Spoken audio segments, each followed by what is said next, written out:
रात्रि क्लास चल रहा था। 23 अप्रैल 1967 पहले पेज के मध्यार्ध में बात चल रही थी। अभी तुम बच्चों को चक्र का मालूम हो गया और ये भी मालूम हुआ कि बाबा आया हुआ है।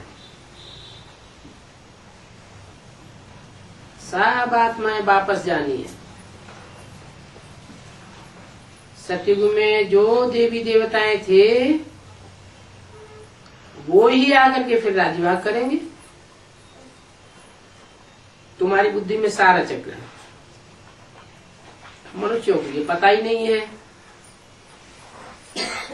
कि बीज से टार टारियां निकलती हैं।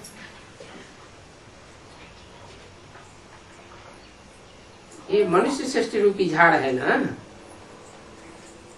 कितना बड़ा झाड़ है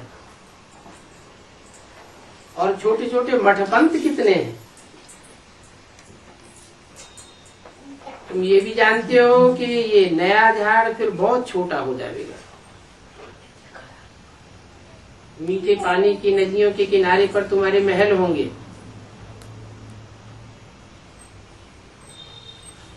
अभी तो नदियां भी खारा पानी बहाती हैं। फिर मीठी नदियों के किनारे महल होंगे, बगीचे बड़े बड़े होंगे और खेती भी होगी। तो अब स्थापना हो रही है, कैसे फिर पालना होगी, कैसे झाड़ वृद्धि को पालेगा। अंत में फिर बाप आवेंगे। तो ये चक्र तुम्हारी बुद्धि में फिरता रहे। तुम स्वदर्शन चक्रधारी और चक्रवर्ती बनते हो। दुनिया में तो कोई भी नहीं जानते है। तुम बच्चों की बुद्धि में सारा चक्र अच्छी रीति बैठ जाता है। हमको ऊंच ऊंच भगवान पढ़ाते हैं तो तुमको कितना बड़ा भारी नशा रहता है। भगवान इस शरीर द्वारा हमको पढ़ाते हैं। ये भी स्टूडेंट है और पढ़ाने वाला वो है। नॉलेजफुल ज्ञान का सागर भी वो है। ये स्टूडेंट है। कौन? ब्रह्मा। वो नॉलेजफुल है और ये स्टूडेंट है। वो ज्ञान का सागर है और ये पढ़ने वाला स्टूडेंट है। ब्रह्मा को कोई ज्ञान का सागर नहीं कहेंगे, तो क्या कहेंगे? ब्रह्मा ज्ञान का सागर नहीं है तो क्या है? स्टूडेंट है, पढ़ाई कर रहा है। स्टूडेंट तो है, सागर नहीं है तो क्या है? नदी है, पोखरा है, क्या है? नदी है। ये खुद कहते हैं कि मैं तो कुछ नहीं जानता था। मैं इस समय ब्रह्मा के तन में पढ़ाता हूँ। इनकी आत्मा भी सुनती है, मंथन भी करती है। तो तुम बच्चे हमेशा समझो शिव बाबा हमको पढ़ाते हैं, ये ब्रह्मा हमको नहीं पढ़ाते हैं। शिव बाबा को याद करने से तुमको फायदा बहुत होगा। तुम्हारी आयु बढ़ेगी इनको याद करने से। शिव बाबा को याद करने से आयु बढ़ेगी, इनको याद करने से आयु बढ़ेगी नहीं। देवताओं की आयु बड़ी होती है और ब्रह्मा को देवता नहीं कहेंगे। देवताएं तो पवित्र होते हैं, मनुष्य भोगी होते हैं।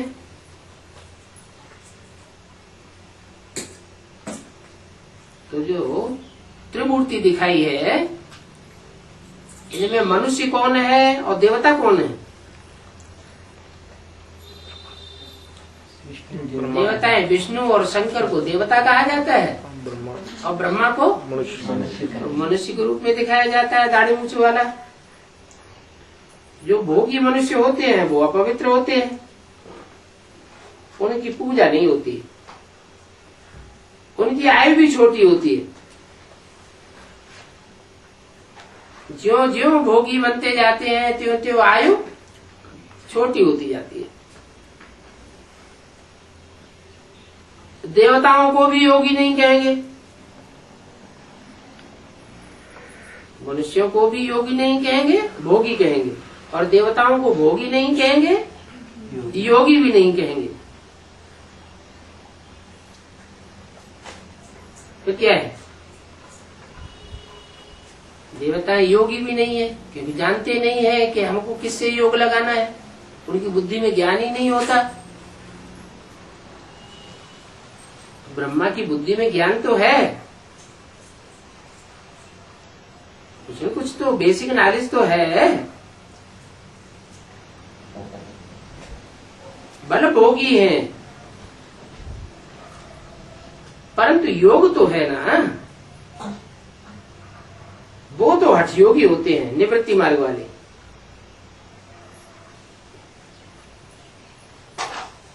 जबरियन योग लगाते हैं। तुम सहज राजयोगी हो,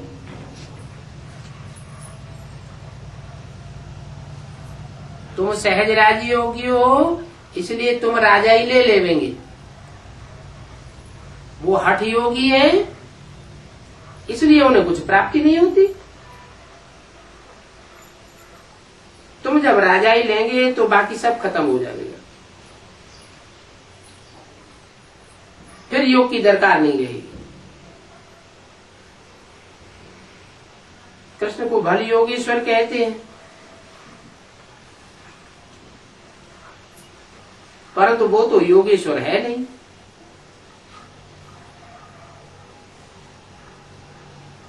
उनको ईश्वर ने राजयोग सिखाया। कब सिखाया? उससे पहले के जन्म में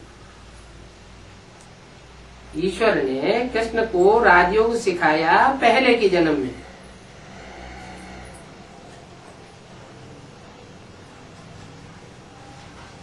उस समय ये क्या थे? पहले के जन्म में कृष्ण क्या थे? ब्रह्मा को राजयोग ईश्वर ने सिखाया? नहीं सिखाया। ब्रह्मा ने जब शरीर छोड़ दिया तो शरीर छोड़ने के बाद ब्रह्मा की सोल ने राजयोग सीखा। अभी भी बाबा आया हुआ है, किस लिए आया हुआ है? ले जाने के लिए आया हुआ है।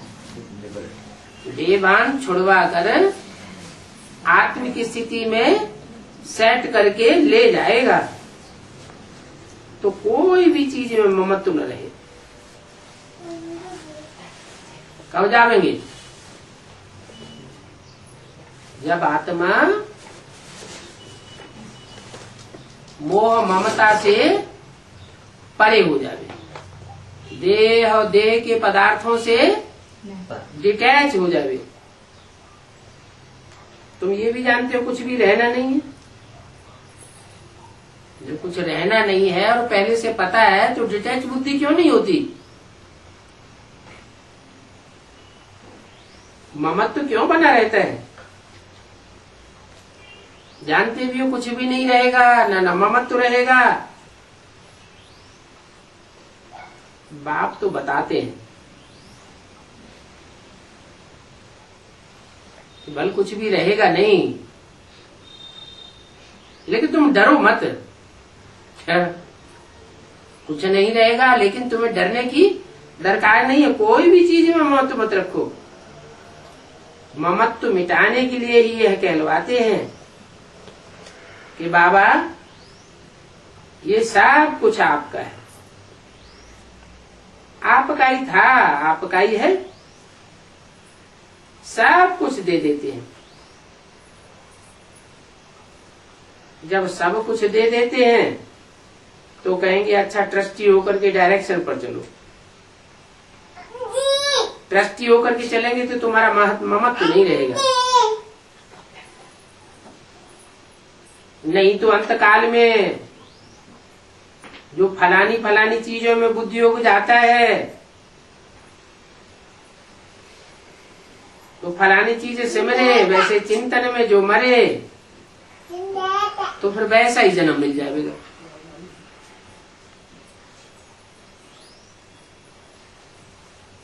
अपना शरीर भी याद न पड़े, कुछ भी याद न पड़े, कुछ भी याद नहीं पड़ेगा। मैं आत्मा ज्योति बिंदु, मेरा बाप ज्योति बिंदु। जब कुछ याद नहीं पड़ेगा तो विजयमाला का दाना बन सकते हैं। ममत्व कोई में रखा तो दोबारा जन्म लेना पड़ेगा। तो तुम जो भी पढ़ते हो, जानते हो, ये नई दुनिया अमरलोक के लिए है, सो तो अमरलोक की पढ़ाई बाप के बगैर कोई पढ़ाई नहीं सकते हैं। उस दुनिया में तो इसी दुनिया की पढ़ाई पढ़ाते हैं और बाप तो अमरलोक की पढ़ाई पढ़ाते हैं। तो तुम्हारी प्रारब्ध मिलेगी नई दुनिया में। देह सहित कोई भी चीज महत्व न रखो तो तुम बहुत ऊंच पद पाओगे। फिर और कोई को भी सिखाई सकेंगे। राजा रानी बनना है तो प्रजा भी बनानी है। तुम मैसेंजर हो तो जो भी तुमको मिलता रहे उनको बताते जाओ। उनमें से कोई अपने कुल का होगा तो उनको तीर लग जाएगा, अपने कुल का नहीं होगा तो उतना उठा ही नहीं सकेंगे। राजधानी बहुत बड़ी बननी है और वो भी योग बल से बनेगी।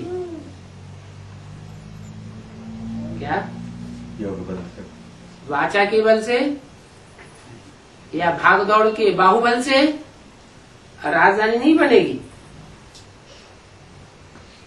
योग बल से तुम अपनी राजधानी लेते हो। तुम समझ सकते हो कि इन देवताओं ने लड़ाई करके राजाई प्राप्त नहीं की।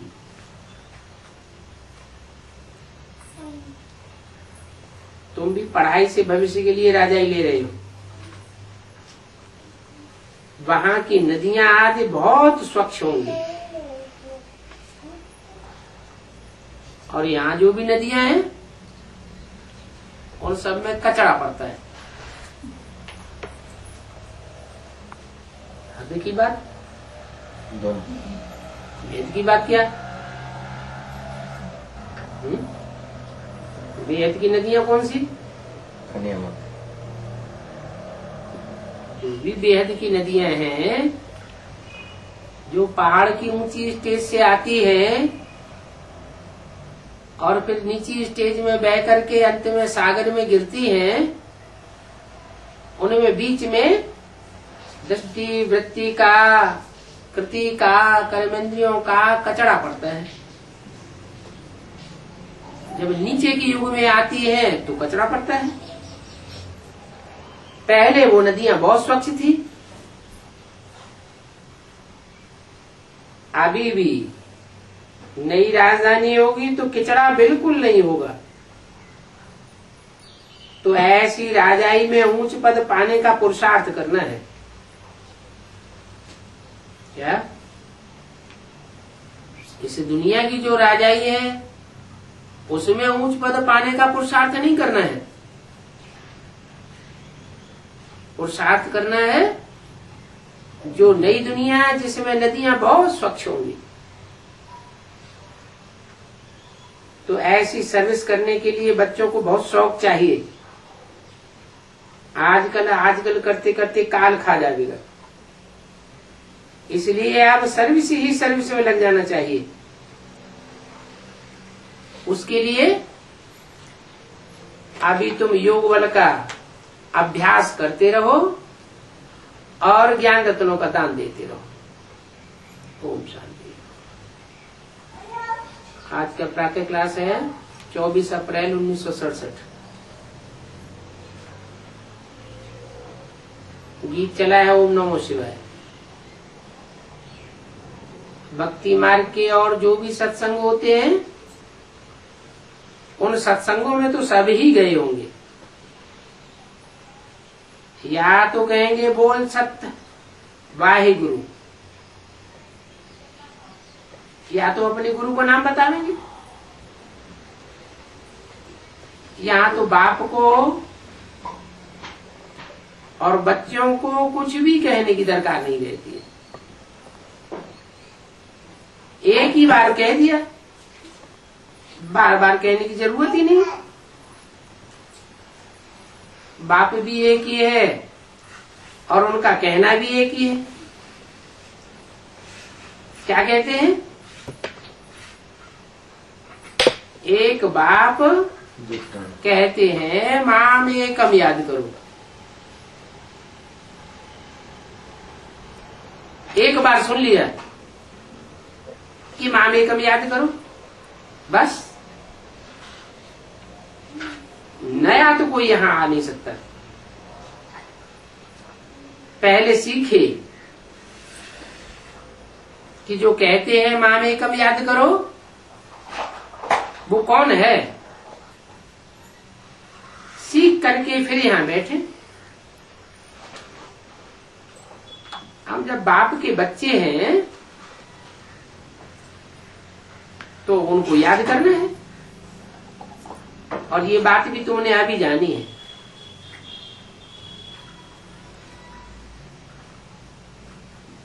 बाप द्वारा ही तुम जानते हो कि सभी आत्माओं का बाप एक ही है। दुनिया तो नहीं जानती, तुम जानते हो कि हम उस बाप के बच्चे हैं। किस बाप के? आने वाले। पास्ट का भी हो सकता है, भविष्य का भी हो सकता है। पास्ट का क्या?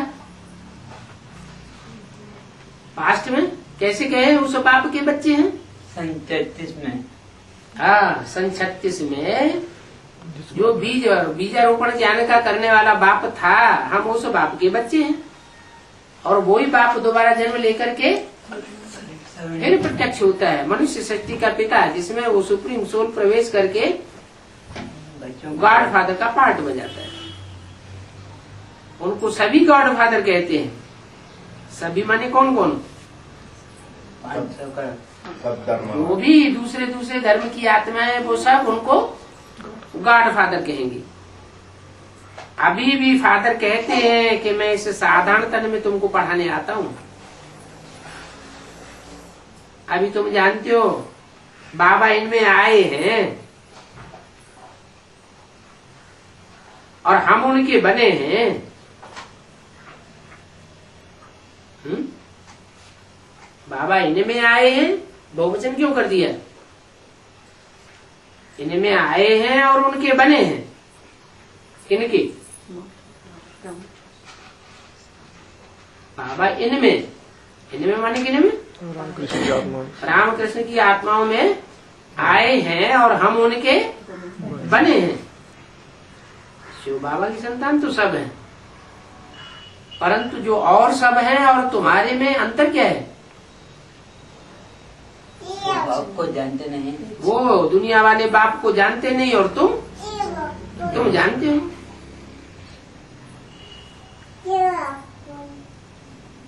जानते हो कि बाबा ही आकर पद से पावन बनाने का रास्ता बताते हैं।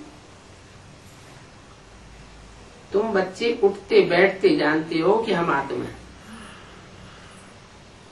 हमको बाप ने फरमान किया है कि हमको याद करो, और मैं तुम्हारा बेहद का बाप हूँ। सब चिल्लाते रहते हैं, ये पतित पावन आओ, हम पतित बन गए। आत्मा ही तो कहती है, देह तो नहीं कहती है। और आत्मा इस शरीर द्वारा कहती है। 84 जन्म भी आत्मा लेती है।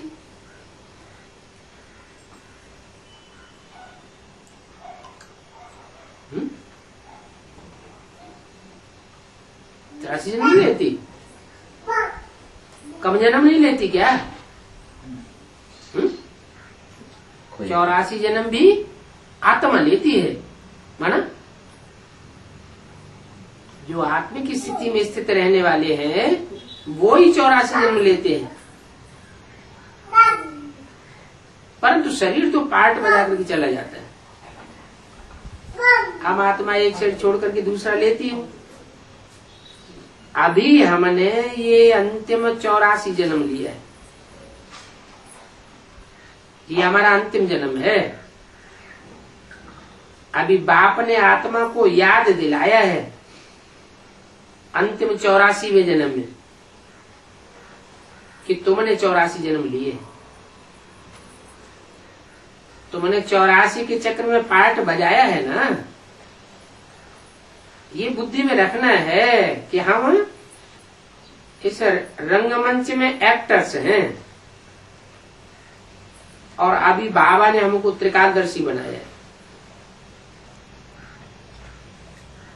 है तो आदि मध्य अंत का ज्ञान दिया है।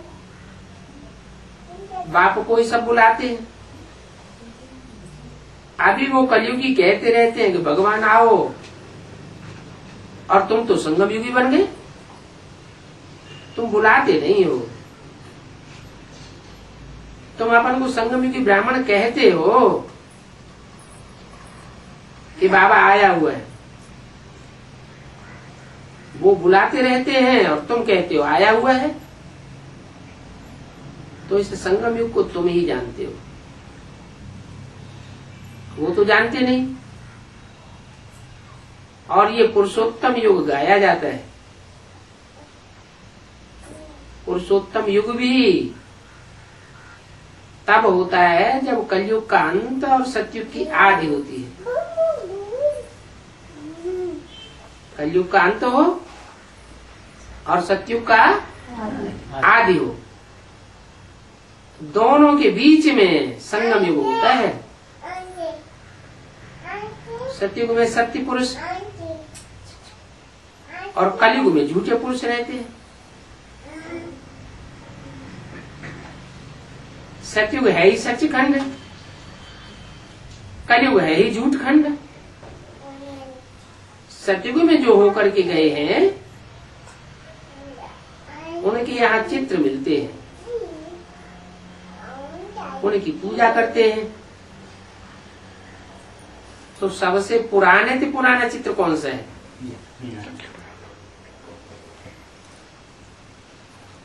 इनसे पुराना चित्र कोई भी नहीं होता। जरूर जो होकर के गए हैं उनके ही चित्र होते हैं। ऐसे तो बहुत मनुष्य हैं जिनके चित्र और मूर्तियां बनाते रहते हैं, परंतु उनकी पूजा नहीं होती। ये गणेश, ये हनुमान आदि कोई होकर थोड़े ही गए हैं। ये तो सब भक्ति मार्ग में मनगढ़ंत चित्र बैठ बनाए हैं। तुम जानते हो कि वास्तव में कौन कौन होकर के गए हैं। जैसे नीचे अम्बा का चित्र बनाया है अथवा काली का चित्र बनाया है, तो ऐसी भुजाओं वाली कोई थोड़े ही हो सकती है।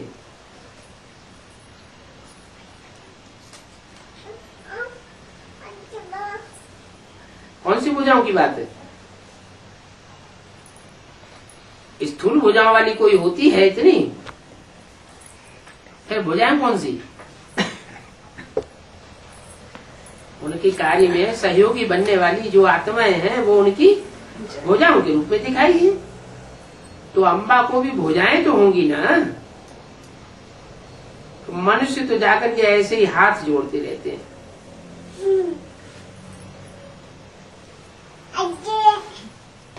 पूजा करते हैं। भक्ति मार्ग में अनेक प्रकार के चित्र बनाए दिए, दिखाते हैं। आकासुर बकासुर, उनकी कितनी भयंकर शक्ल दिखाते हैं। अब ऐसे कोई मनुष्य आकासुर बकासुर होते थोड़े ही हैं।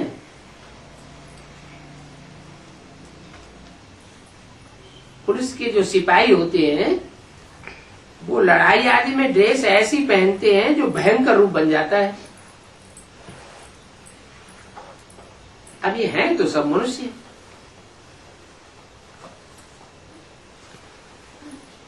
किसकी किसकी बात बताई?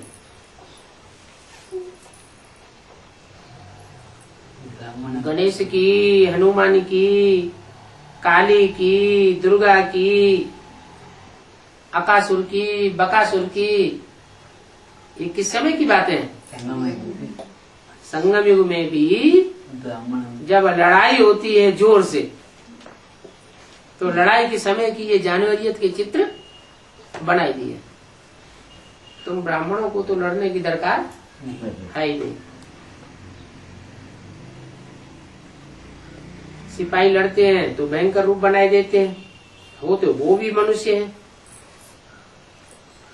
तो मनुष्यों के सिर पर ही भिन्न भिन्न प्रकार की सजावटें करते हैं तो रूप बदली हो जाता है। तो ये जो ढेर सारे चित्र हैं मनगणंत, ये वास्तव में कोई है नहीं, परंतु उनका चरित्र दिखाया गया है ऐसे चित्र बना करके। तो उन चित्रों में वो भयंकर रूप दिखाई पड़ता है। कहीं हनुमान का, कहीं गणेश का, कहीं अकासुर का, कहीं बकासुर का, कहीं महाकाली का। ये सब भक्ति मार्ग के चित्र हैं। क्या जो इस तरह के चित्र बनाने वाले हैं, उनको पूजने वाले हैं, उन्होंने फाउंडेशन कहाँ डाला? यहाँ संगम युग में उनका फाउंडेशन, उनके चिंतन में ज्यादा चलते हैं वो। तुम्हारे चिंतन में ये सब चलने वाली नहीं है। तुम्हारी बुद्धि में इनका महिमा आने वाली नहीं है। वो सब भक्ति मार्ग के हैं। मनुष्य तो मनुष्य ही होते हैं, और जो जानवर होते हैं वो जानवरों की ही संतान होते हैं। अकासुर बकासुर किसकी संतान होंगे? तो अकासुर बकासुर की ही संतान होंगे।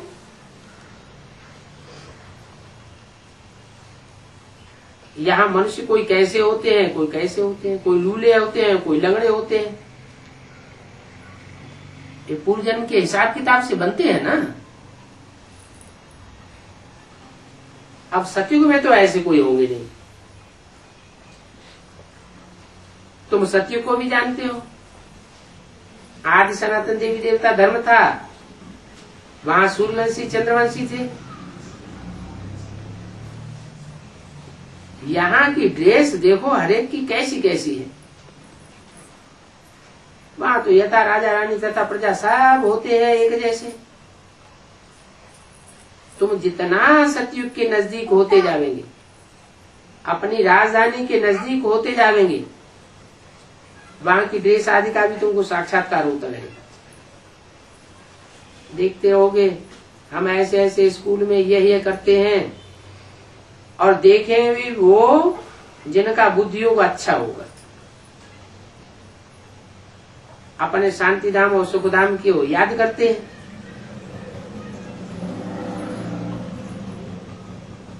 बाकी अपना अपना धंधा धोरी तो करना ही है। भक्ति में भी धंधा धोरी तो करते ही रहते हैं। फिर कोई न कोई को याद करते रहते हैं। जैसे मीरा है, कितना याद करती थी। मीरा कृष्ण की पुजारिन थी, ध्यान में जाती थी, ज्ञान कुछ भी नहीं था। है ये सब भक्ति। फिर ज्ञान क्या है? क्या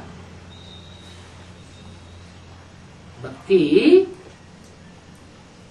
सिवाय शिव बाबा के किसी और को याद किया तो वो सब है भक्ति, और शिव बाबा को याद किया पहचान कर तो ज्ञान है। तो मीरा को कहेंगे भक्ति का ज्ञान था। क्या मीरा की बुद्धि में भी भगवान कौन था? कृष्ण था। गीता का भगवान भी उनकी बुद्धि में कृष्ण था। कोई शिव शंकर भोलेनाथ उनकी बुद्धि में था नहीं। तो ये तो समझ की बात है। क्या कि माम एकम याद करो तो ज्ञान, और माम एकम के अलावा कोई दूजम को याद किया तो अज्ञान भक्ति हो गई। 24 अप्रैल 1967 की वाणी का दूसरा पेज। तो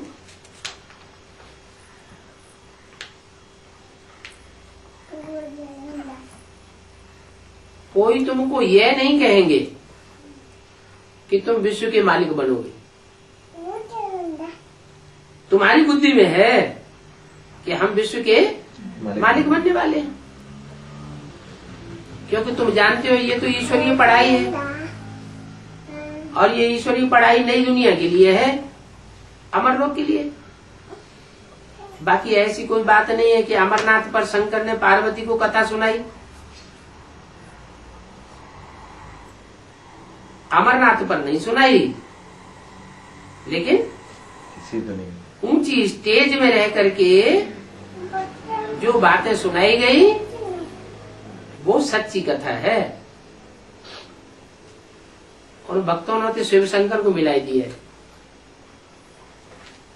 क्या उन्होंने क्या समझ लिया कि शंकर कोई अलग नहीं है, शिव कोई अलग नहीं है, जो शिव है वो ही शंकर है, जो राम की आत्मा है वो ही शिव बन जाती है पुरुषार्थ करके, जैसे जैनियों ने समझ लिया है।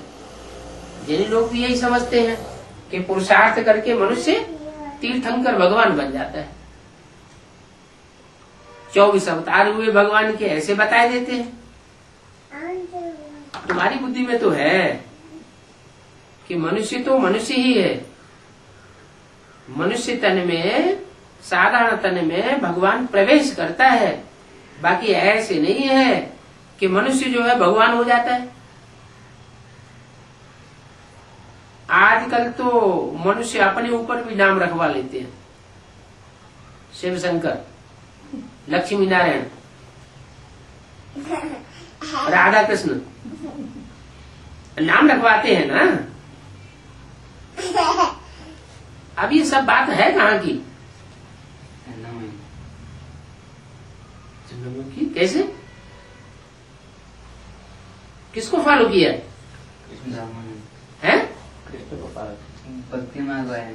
भक्ति मार्ग वालों ने फॉलो किसको किया? जो अपने ऊपर राम कृष्ण, शिव शंकर, राधा कृष्ण ऐसे नाम रखवा, सीताराम ऐसे ऐसे नाम रखवा लेते हैं।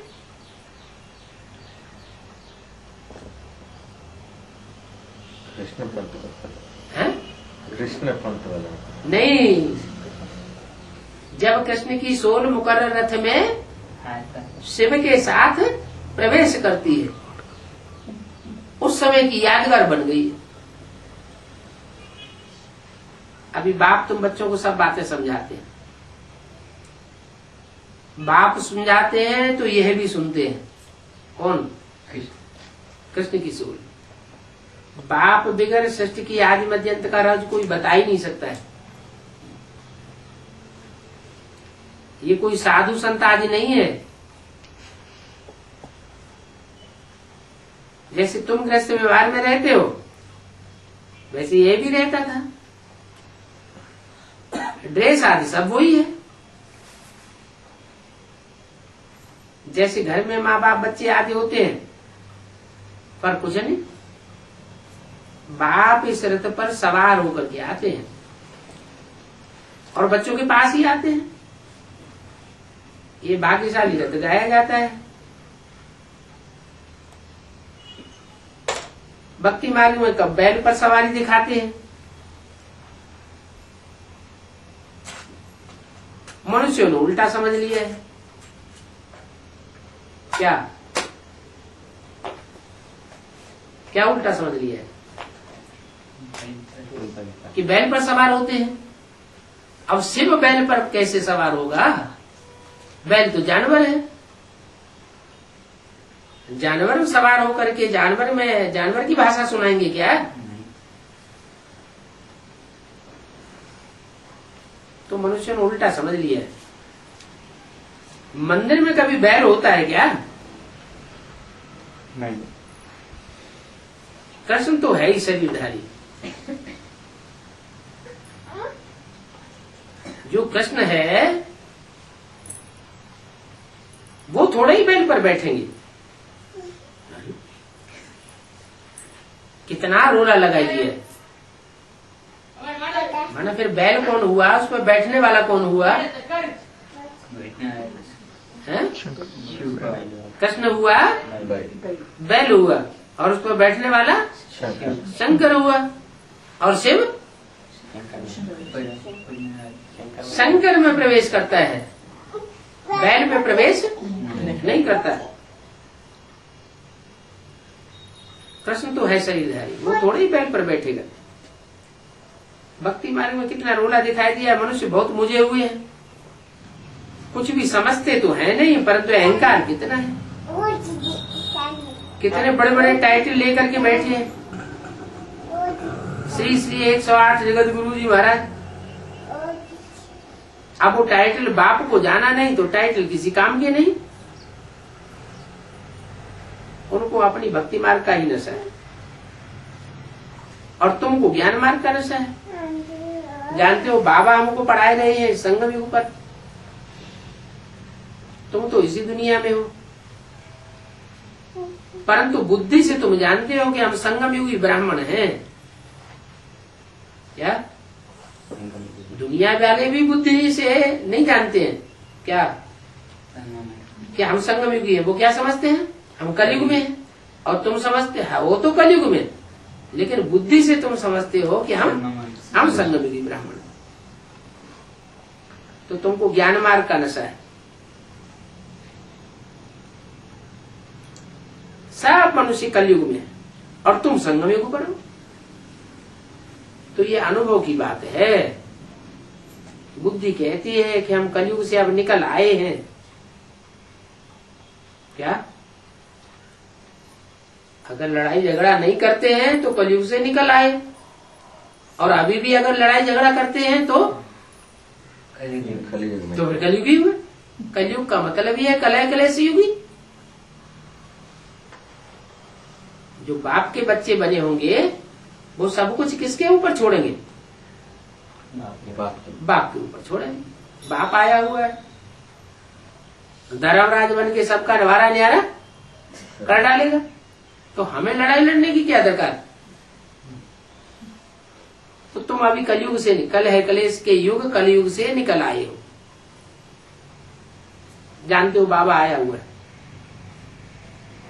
अब जरूर ये पुरानी दुनिया बदलने वाली है।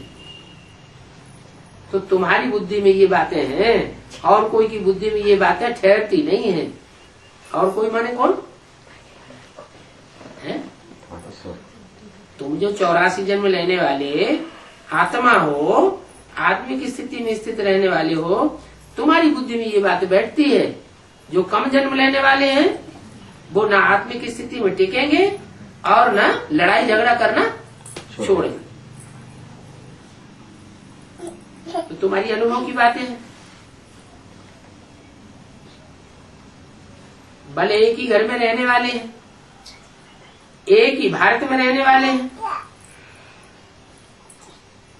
परंतु वो कलयुगी है और तुम संगम युगी हो। बाप कहेंगे हम भी संगम युग पर आता हूं। वंडरफुल बातें हैं। ये संगम युग बहुत छोटा है। इनको 60-70 वर्ष मिले हुए हैं। जब तक विनाश हो। क्या? 60-70 वर्ष। 60-70 वर्ष मिले हैं जब तक विनाश हो। कब होगा विनाश? ये 60-70 वर्ष जो बोले हैं वो सन 76 के लिए तो लागू नहीं होते। कब के लिए लागू होते हैं? 2036 में से 60-70 वर्ष घटा दो। 2036।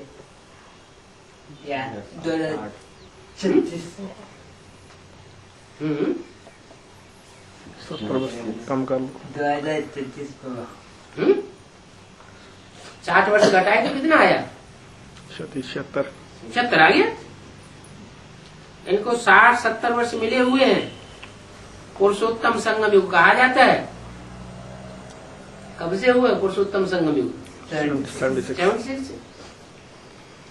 तो ये 60-70 वर्ष पूरे होंगे और विनाश हो जाएगा, स्थापना भी हो जाएगी। बच्चे जानते हैं हमारी पढ़ाई पूरी होगी तो विनाश जरूर होना है। तुम्हारे में भी कोई थोड़े ही जानते हैं। अगर जानते हैं कि विनाश होने वाला है, जिनकी बुद्धि में ये बैठ जावे कि विनाश सामने खड़ा है, तो क्या करेंगे?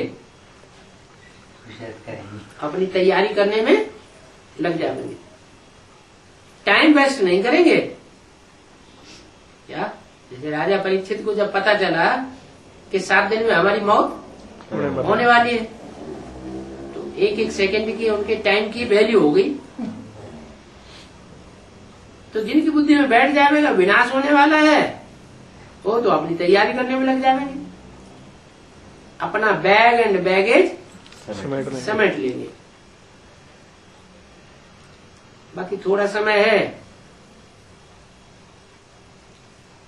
तुम जानते हो अगर भूख भी मरेंगे तो पहले बाबा फिर बच्चे।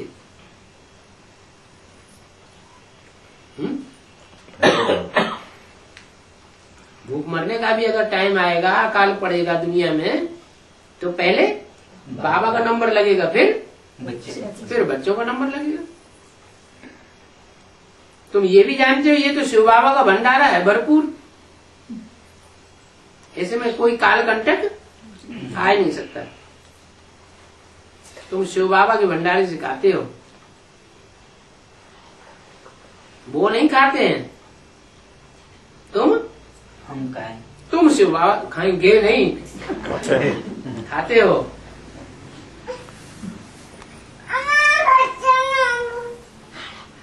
ब्राह्मण भोजन बनाते हैं ना, इसलिए ब्रह्मा भोजन कहा जाता है। पवित्र ब्राह्मण है, याद में रह करके भोजन बनाते हैं। और सिवाय तुम ब्राह्मणों के बाबा की याद में रह कर कोई भोजन बना ही नहीं सकते। वो ब्राह्मण थोड़े ही है, वो ब्राह्मण थोड़े ही है जो ब्रह्मा भोजन खाते हो। नहीं। क्यों? उधर ब्रह्मा नहीं, ब्रह्मा नहीं है और ब्रह्मा के तन में शिव बाबा भी नहीं है।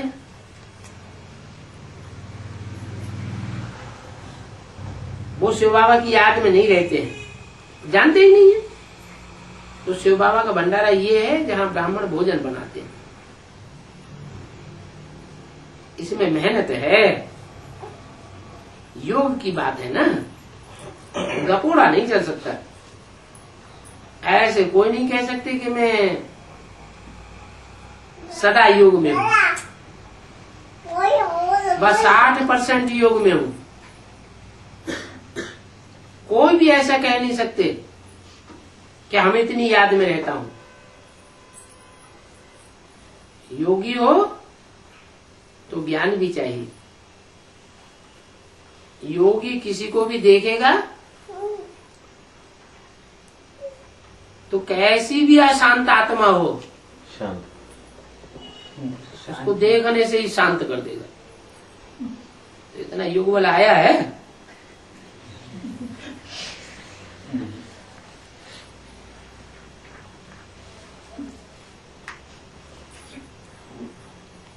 देखने मात्र से ही सन्नाटा हो जाएगा। जैसे तुम यहाँ याद में बैठते हो, सब मिलकर याद में बैठते हो तो सन्नाटा हो जाता है ना। अब यहाँ तो खास प्रैक्टिस कराई जाती है। जब प्रैक्टिकल दुनिया में मारा मारी चलेगी तो उसमें वहां प्रैक्टिस करने बैठेंगे क्या संगठित होकर के? वहां तो जिसने जितनी ताकत भरी होगी, जिसने प्रैक्टिस की होगी, वो प्रैक्टिस काम आती रहेगी। इतना समझाते हैं फिर भी कोई याद में ठहरते नहीं है। कहाँ बुद्धि भागती रहती है। तो ऐसी जिनकी बुद्धि भागती रहती है वो फिर नुकसान कर देंगे। यहाँ बिठाना उनको चाहिए जो अपन को समझे कि हम ड्रिल टीचर हूं। बाप की याद में बैठे हैं, बुद्धि का योग और कोई तरफ जावे नहीं। अगर सिखाने वाले टीचर का बुद्धि योग ही और तरफ जावेगा तो स्टूडेंट का क्या हाल होगा? ऐसी याद हो जो सन्नाटा हो जावे,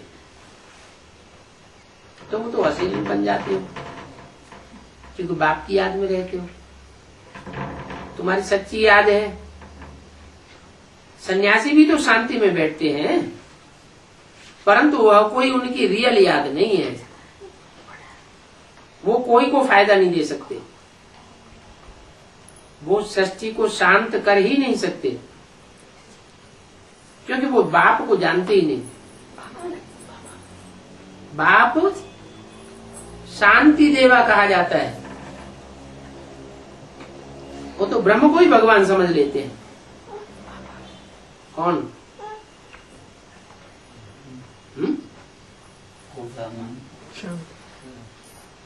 दुनियावी सन्यासी भी ब्रह्म को भगवान समझते हैं और ब्राह्मणों की दुनिया में भी ब्रह्मा को ही भगवान समझ लेते हैं, परंतु वो ब्रह्म तो भगवान है नहीं।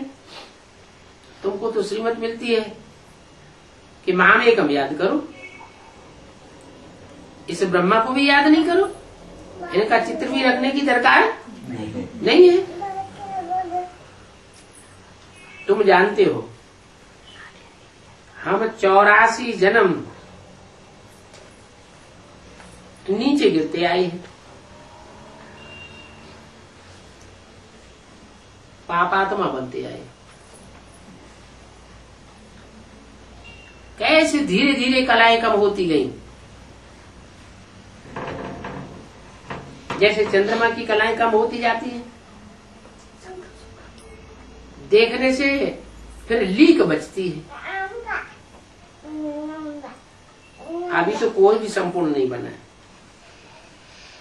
और जल्दी कोई संपूर्ण बनने वाले भी नहीं है। कब बोला? 67 में। तो 67 में बोला और 68 में क्या ब्रह्मा संपूर्ण हो गए? नहीं।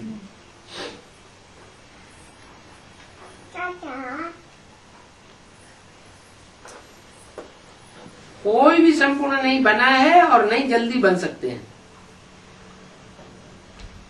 अभी तो टाइम पड़ा है, तुमको सब साक्षात्कार होता जाएगा। आत्मा कितनी छोटी है उनका भी साक्षात्कार हो सकता है, नहीं तो बच्चियां बतावेंगी कैसे कि इनकी आत्मा में लाइट कम है, इनकी आत्मा में लाइट जास्ती है। 24 अप्रैल सन 67 की वाणी का 3रा पेज। आत्मा कितनी छोटी है, परंतु लाइट किसी में ज्यादा है और किसी में लाइट कम है। ये भी बाबा साक्षात्कार कराते हैं क्या? ये भी आगे चल करके बुद्धि योग से सबको मालूम पड़ता जाएगा किसकी आत्मा में कितनी फोर्स है। दिव्य दृष्टि से ही आत्मा को देखते हैं। ये भी ड्रामा विनोद है। साक्षात्कार कराना ये ड्रामा विनोद है, मेरे हाथ में कुछ नहीं है। ये सब कुछ ड्रामा अनुसार चलता रहता है।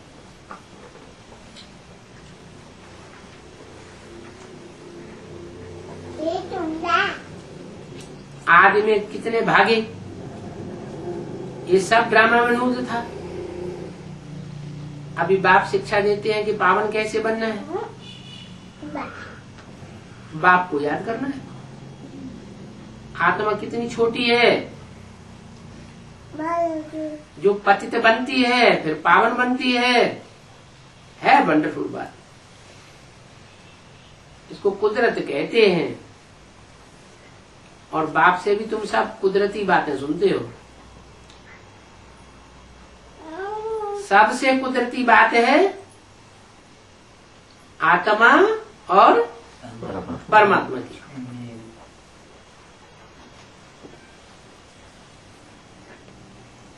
हम इतनी छोटी आत्मा और उनमें इतना पार्ट भरा हुआ है,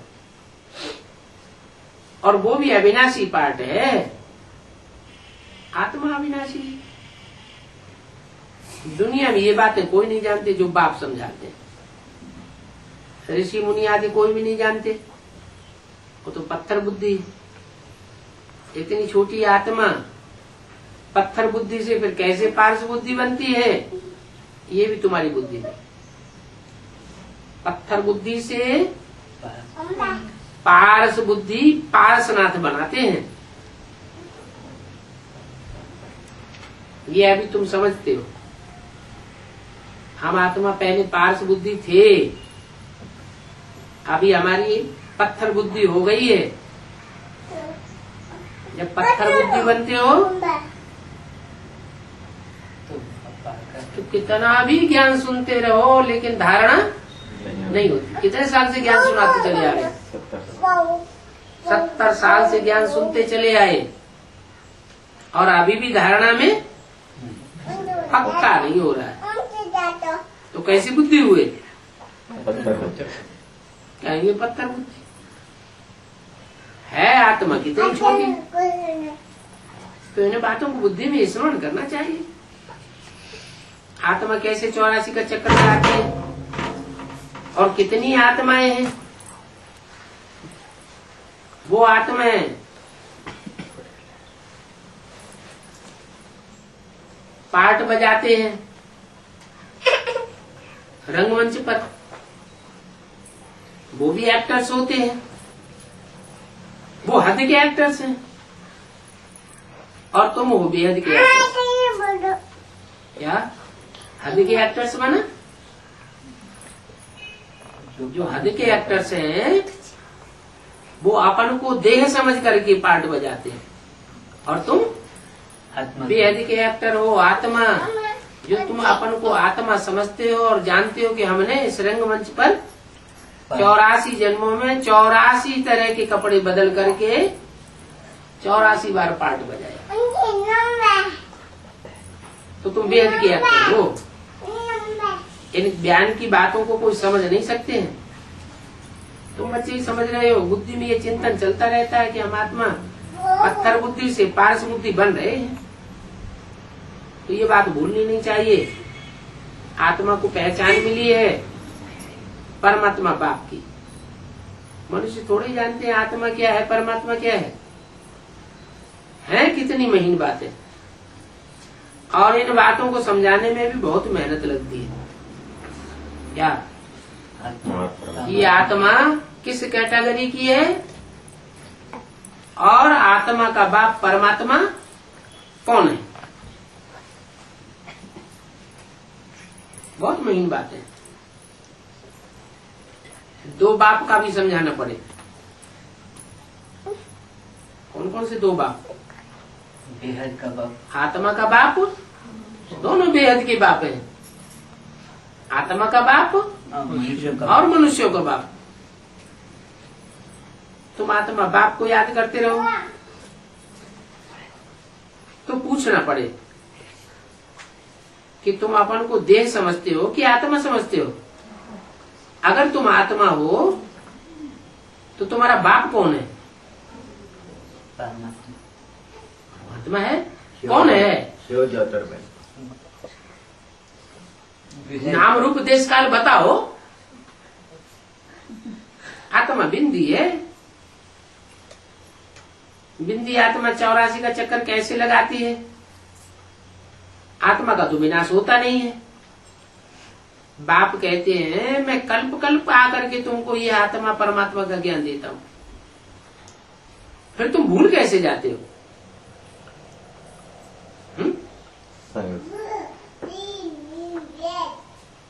कैसे भूल जाते हो? जब द्वैतवादी युग शुरू होता है तो दो दो तरह की बातें निकलती रहती हैं और तुम उन बातों में भरमाए जाते हो, अपने स्वरूप को भूल जाते हो। तुम आकर के ये वही पॉइंट्स अभी बाप से सुनते हो। ये कोई ज्ञान के पॉइंट्स शास्त्रों में नहीं है। अभी तुम बच्चों की बुद्धि में है कि हम आत्मा बिंदी हूं, हम भी बिंदी हूं, बाबा भी बिंदी है। लौकिक रीत से तो बाप भी बड़ा, टीचर भी बड़ा, गुरु भी बड़े मिलते हैं, और यहाँ तो एक ही बिंदी, सब बाप के रूप में भी बिंदी, पढ़ाने वाला, टीचर के रूप में भी बिंदी, और सदगुरु के रूप में भी वो बिंदी रूप में रहती है। बड़ा रूप धारण नहीं करती। निराकारी तो निर्विकारी और फिर निरंकारी भी रहते। तो ये तो एक ही बाप है। तो दुनिया में तो बाप अलग होता है, तो टीचर अलग होता है, सदगुरु अलग होता है, और यहाँ तो एक ही बाप, एक ही टीचर, एक ही बिंदी। अभी तुम जानते हो कि हमने सारा कल्प देहधारियों को याद किया। अभी सिर्फ बाप कहते हैं कि मामेकम याद करो। इतनी महीन बात और कोई बता नहीं सकता। क्या महीन बात? देहवान छोड़ने। हाँ, कि देहवान छूटेगा तो महीन बाप याद आवेगा। देहवान छूटा नहीं तो महीन, तो बाप की महीनता बुद्धि में बैठेगी। अब बाप कहते हैं मुझे याद करो, तुम्हारी बुद्धि को कितना महीन बनाता हूं।